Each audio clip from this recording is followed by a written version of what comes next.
En 1945 el mundo parecía haber tocado fondo. Las ciudades europeas eran escombros. Millones de personas habían muerto. Los campos de concentración nazis habían mostrado al mundo hasta dónde podía llegar la crueldad humana. Los juicios de Nuremberg estaban a punto de comenzar. La palabra crímenes de guerra empezaba a tener un significado real. Pero mientras la atención internacional se centraba en Alemania, en Asia, otra historia estaba quedando en la sombra. Una historia que no terminó en un tribunal. Una historia que no tuvo condenas públicas. Una historia que fue protegida. Hoy vamos a hablar de la unidad secreta que Estados Unidos decidió proteger tras la guerra. En los años 30, Japón no era solo una potencia asiática. Era un imperio en expansión. Había invadido Manchuria en 1931. Había establecido el estado títere de Manchukuo. Y su ejército actuaba con una autonomía brutal. Dentro de ese contexto nació un proyecto secreto. Un proyecto impulsado por una idea obsesiva. La guerra del futuro no solo se libraría con balas y bombas, sino con ciencia. El ejército japonés quería desarrollar armas biológicas. Quería estudiar enfermedades. Quería entender cómo podían usarse como arma estratégica. Y para eso necesitaban un lugar aislado. Un laboratorio fuera del escrutinio internacional. Ese lugar se llamó oficialmente Unidad 731. En las afueras de Harbin, en la ocupada Manchuria, se construyó un complejo enorme. No era un pequeño laboratorio oculto. Era una instalación de más de 6 kilómetros cuadrados. Con edificios administrativos, prisiones, laboratorios, incineradores y zonas de pruebas. Miles de personas trabajaban allí. Médicos, microbiólogos, ingenieros, oficiales militares. En apariencia, era un centro de investigación sanitaria. En realidad, era otra cosa. El objetivo era estudiar enfermedades infecciosas en condiciones reales. Pero para entender una enfermedad, necesitaban observarla en un cuerpo humano. Y ahí comenzó la parte más oscura. Las víctimas eran principalmente prisioneros chinos, coreanos y en algunos casos, soviéticos. Eran deshumanizados. Eran considerados material experimental. Se estudiaban enfermedades como peste bubónica, cólera, antraxo, tifus. No solo querían entenderlas. Querían aprender a producirlas en masa. Querían aprender a diseminarlas. Querían convertirlas en armas. Se realizaron pruebas de resistencia al frío extremo.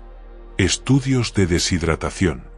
Pruebas para observar la progresión natural de infecciones sin tratamiento. Todo ello bajo supervisión médica.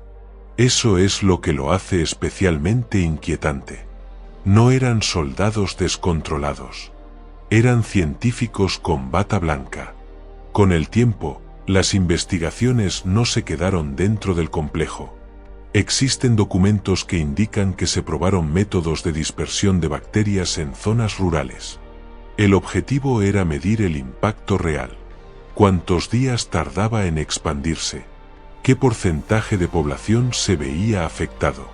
¿Cómo reaccionaban las comunidades? Era guerra, pero invisible. Sin explosiones. Sin ruido.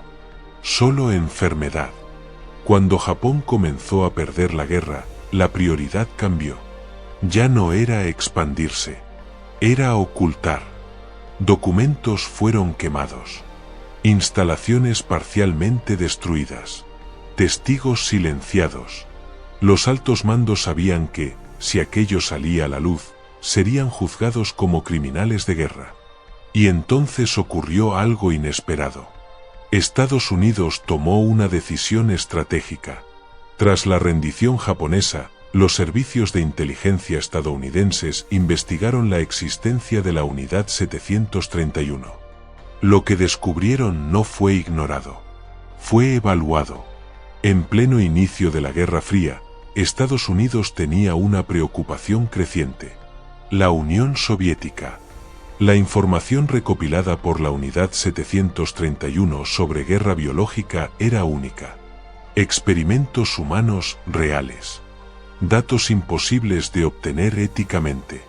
Y entonces surgió la pregunta: ¿era mejor castigar a los responsables o aprovechar la información? Se negoció inmunidad a cambio de datos. Muchos de los implicados nunca fueron juzgados en tribunales internacionales. Algunos incluso continuaron carreras académicas y médicas en Japón. Aquí es donde la historia deja de ser solo pasado, porque plantea una pregunta incómoda: ¿puede la ciencia justificar cualquier medio si el fin es estratégico? ¿Puede una potencia decidir que el conocimiento vale más que la justicia? Durante décadas, este episodio permaneció relativamente oculto fuera de Asia. No hubo un Nuremberg para ellos. No hubo grandes juicios televisados. Solo archivos clasificados. Y silencio. La historia suele dividir el mundo en vencedores y vencidos. Pero hay momentos en los que esa división no es tan clara. A veces, los vencedores también toman decisiones que no quieren que se recuerden. La Unidad 731 no fue solo un episodio oscuro de la guerra. Fue un recordatorio de algo más profundo: que en tiempos extremos, incluso las democracias pueden tomar decisiones moralmente ambiguas. Y que algunas historias no desaparecen, solo esperan a ser contadas. Si quieres seguir explorando los capítulos ocultos del siglo XX, suscríbete. Porque esto es solo el principio.